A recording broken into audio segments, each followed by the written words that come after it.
Baik, di materi berikutnya yaitu terdapat pembahasan yang apa aja sih pembahasan yang ada di dalam proposal yang akan kita buat. Baik, yang pertama definisi dari pembahasan tersebut.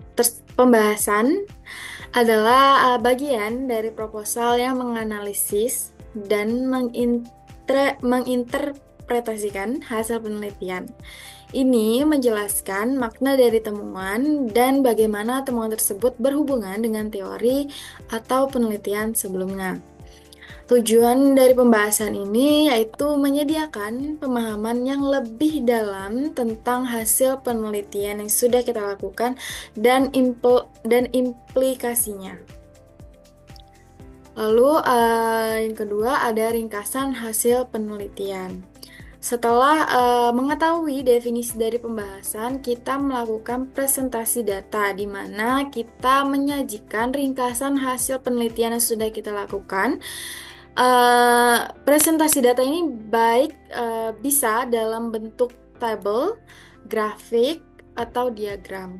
Dan kita pastikan juga hasil yang kita sajikan ini relevan dengan tujuan penelitian kita.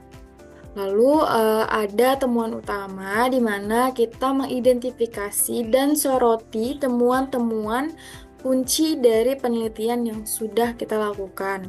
Saya mengambil contoh, misalnya hasil survei itu menunjukkan 70% responden mendukung program daur ulang.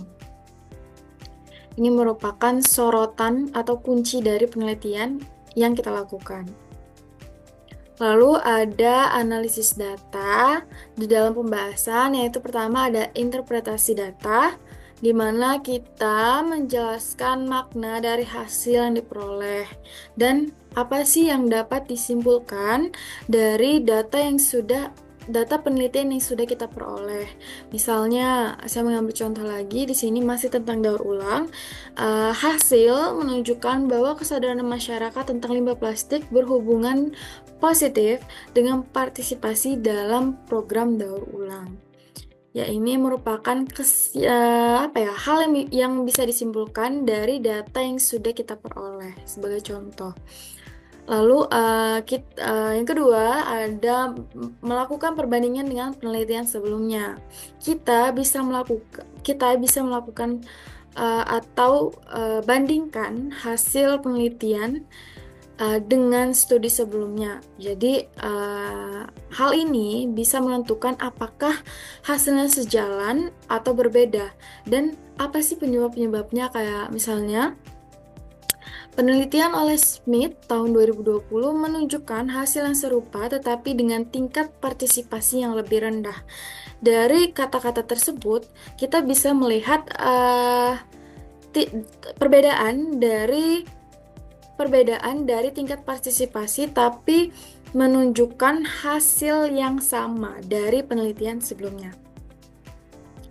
Lalu ada implikasi pertemuan. Ini yang pertama ada kontribusinya terhadap ilmu pengetahuan.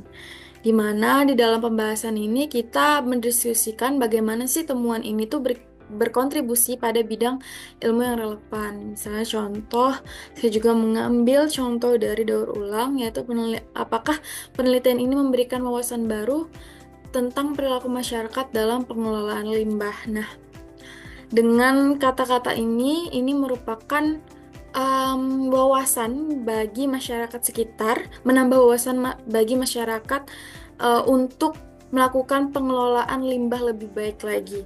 Lalu yang kedua ada rekomendasi praktis. Ini kita memberikan rekomendasi berdasarkan hasil penelitian.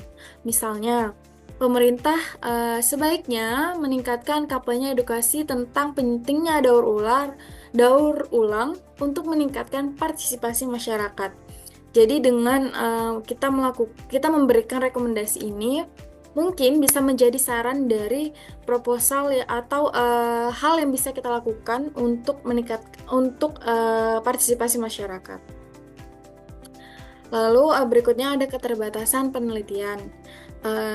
Seperti misalnya penelitian-penelitian itu kita mengidentifikasi keterbatasan. Kita itu menyebutkan keterbatasan yang ada di dalam penelitian yang kita lakukan, baik dari segi metodologi, sampel, atau kondisi pengumpulan data. Misalnya kita bisa menjelaskan sebagai sampel yang digunakan terbatas pada satu kota, sehingga hasil mungkin tidak dapat digeneralisasi. Lalu berikutnya pengaruh terhadap hasil. Keterbatasan penelitian ini juga bisa terpengaruh pada hasil. Kita bisa mendiskusikan bagaimana keterbatasan ini mungkin mempengaruhi hasil dan interpretasi yang diambil. Baik, sekian materi resume yang bisa saya sampaikan mengenai pembahasan. Dilanjutkan dengan pembahasan materi berikutnya.